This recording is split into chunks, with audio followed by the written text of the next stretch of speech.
Hey guys, it's Ian from Star Linux project Debian Division, and today this is the second episode of your guide to Ubuntu. Today we're going to take a quick look at the desktop environment and everything else so that you can navigate easily. So let's get started, shall we? This is your desktop environment. This is what Ubuntu looks like when you first boot it up, other than these two programs right here. These are stuff that I added before this so that I can actually record properly. Some of you guys might know this. Anyways, so this is your desktop environment. Over here you've got what would be the equivalent to Windows, your taskbar or your start bar. It's got all your applications that you can put over here, so web browser, file manager, LibreOffice, or what would be the equivalent to Word, Writer, Calc, and Impress. So Writer's Word, Calc is Excel, and Impress is PowerPoint. It comes with an app store for certain applications. The Amazon Direct link, this will just bring you to Amazon's website if you want to buy stuff from Amazon.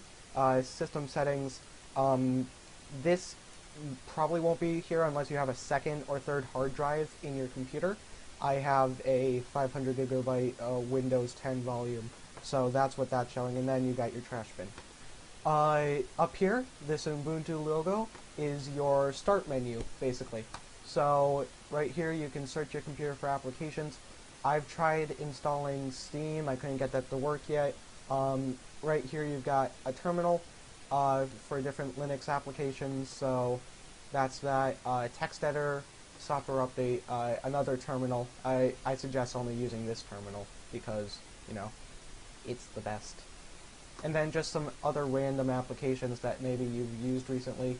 Let's search our computer and see what we have on here. So from here you can do LibreOffice, and it will bring you your LibreOffice applications, even some that aren't on the task menu. So this is a math equation layout, so you can, I haven't played with it a lot, but it has some different things where you can like make basically a virtual chalkboard of math equations. And then LibreOffice Draw, this is what I would have to say is the equivalent to either MS Paint or Illustrator, Microsoft Illustrator, or Publisher. And then you've got Calc, Impress, and Writer. And then just the LibreOffice suite right here.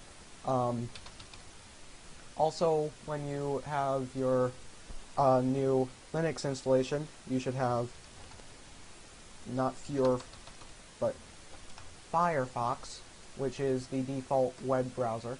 If I were to open this up, it should open it up soon. There we go. So it is Firefox. Yeah, I don't need that. It will bring it up with an Ubuntu customized Google search page, although you can change your default page whenever you want or to whatever you want. I am connected to the internet right now, so let's not do Mojang, but youtube.com. So this is what it is. I am not signed in. Interesting. This is a new installation, so yeah. Let's just close that right out. Any window that you have full screen, so let's take, say, VLC Media Player, for instance. You have this full screen. Your red X and like file, edit, view, whatever, will be up at the actual bar up here. So you've got your X out, minimize, window, and then all the actual things that would have been on here. So if we window it, it's still up here, but now the window management buttons are now on the actual window and not up here anymore. Although like tools, view, help will be still up at the management bar. The file manager in Ubuntu isn't that different from Windows. There are many different file managers that you can get. This is the custom one that comes.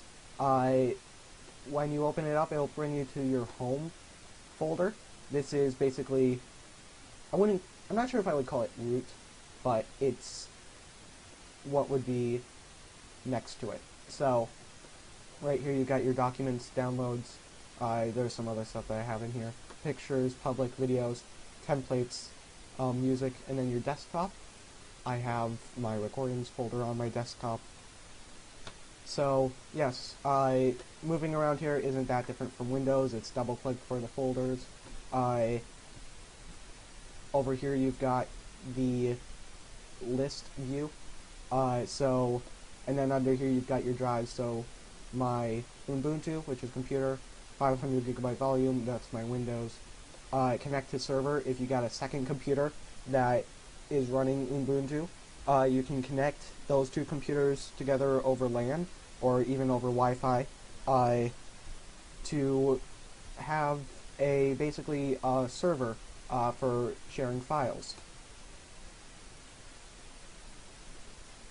The settings, the system settings, this is where you can change anything like keyboard layouts, mouse and touchpad, networks, displays. I have my 2 displays here. Yes, 32-inch on my main display. Woohoo! I'm lucky. Okay. So, configurations, all settings. In here you can change some different aesthetics. So appearance, we go there. You can change wallpapers. You can load images on. You can change themes. Watch out in the future for a video on that. So different themes right here. This is just showing you quickly. These are the 3 themes that come default. So ambience, radiance, and high contrast. In my opinion, high contrast looks nice, but it can be disorienting at times. So ambience is usually where I go to. But then again, I'm still a newbie to Ubuntu, and I'm making guides for everyone, so it's not that hard. Ubuntu is not that hard to understand. The App Store has many different things. You can download free applications. You can buy some applications, but then you'd have to make an Ubuntu store account, and that's very simple. It's just going through and doing an email and a password. It will have an updated editor's pick. I'm not sure how often it updates. And some of the stuff in here is either programs that are useful or just are the favorite from the editors. In here you can go through, you have all, which is kind of like the home page, installed, so any programs that you have installed. It takes kind of a long time for it to load all this up, and then updates. So any updates that Ubuntu has or any programs that you've installed has will be in here.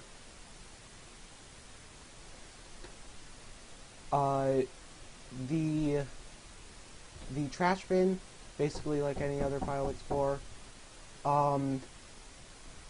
This is your trash bin.